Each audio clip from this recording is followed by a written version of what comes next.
For our story today, we're going to be outside. It's a nice day. It's getting warmer. It's almost spring. My two dogs are out here taking a nap, one there, one over there. So they're going to listen while we read our story together. Today, our story is called One of Each.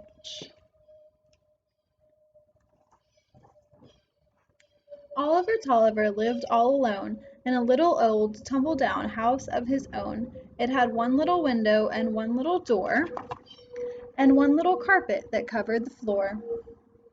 It had one little table and one little chair, and one little closet and one little stair. It had one little bedroom and one little bed, with one little pillow for under his head, and one little blanket and one little sheet, and one little bottle to warm up his feet. In the one little kitchen with one little sink, and one little cupboard all shiny and pink. And inside the cupboard one pear and one peach, one plum and one apple, just one of each. One plum and one apple, one pear and one peach, just one, only one, simply one of each. There was one little clock that went tick tock, over one little fireplace built out of brick. There was one little bookcase with one little book, and one little mirror where someone could look. And when Oliver Tolliver looked all around, he smiled with delight, for he liked what he found. It all seemed so fine, every one of each thing, that he felt just as happy and proud as a king. And he said to himself, why, how nice it would be if someone could read this, someone could see this, someone besides me. Why, such a collection would certainly teach how lovely it is to have one of each. One house with one kitchen, one plum and one peach, just one, only one, simply one of each. So Oliver Tolliver carefully dressed in his one little shirt and one little vest, and his one little trouser and one little coat, and his one little tie round his one little throat, put his one little hat on his one little head, and then Oliver Tolliver carefully said, I shall walk out my door and go straight down the street, and the very first person I happen to meet is the one I will ask to come back and come see. I wonder which person that person will be. He started out walking, and soon someone came, a nice-looking person. He asked her name. She said it was Pegody Small, and said she was pleased to come over to call.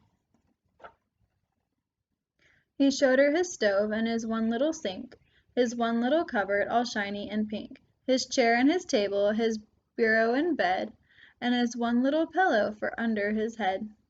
And each time he showed her a one of each treasure, he looked for a sign of enjoyment or pleasure.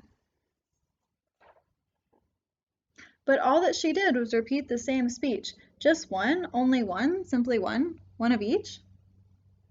Why only one apple? Why only one peach? Why one, simply one, only one of each? Oliver Tolliver tried to explain. He said that the reason was perfectly plain.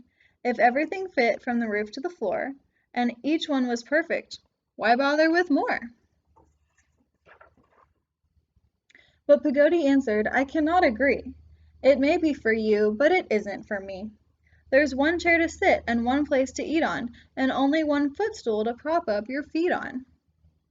One cup and one saucer, one pear and one peach. Oh dearie, how dreary with just one of each.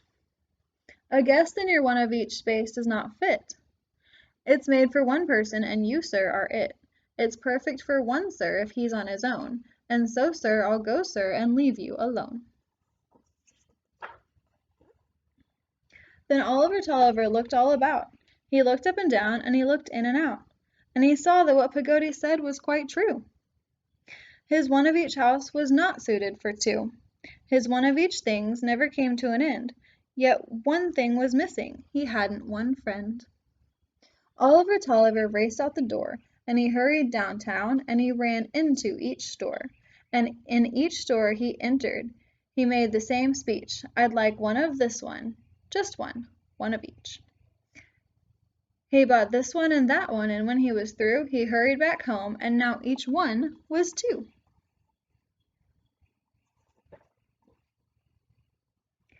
And when he'd arranged all his new things to fit, he liked what they looked like, he had to admit. The house was less empty, the kitchen felt new, the table seemed friendlier, set up for two. Then when he was finished, he called up Miss P and invited her over for afternoon tea.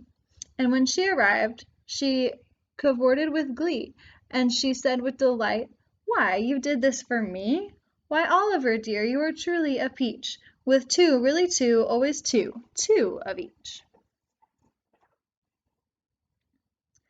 They sat at the table in perfect accord, and they each took a teacup and Pagody poured. And they each had a cupcake, and when they were done, Oliver knew two was better than one. Jolly and friendly, more cheerful, more fun. Then little by little new friends came to call, and Oliver found he was fond of them all. What a pity, he thought, there was not any more cupcakes to offer, more tea he could pour. Then he had an idea as he opened the door, an idea that he had never thought of before. He sharpened his knife, and he polished his plate, and he asked his friends if they kindly would wait. Then he went to the cupboard, and in he did reach, and took out his fruit. There were now two of each. And he carefully cut them, each plum, peach, and pear, and he passed round the plate, so they all had a share. And he found as he nibbled the peach, plum, and pear, that all things tasted better when each had some, and that even though some person's piece might be small, eating with friends was the best thing of all.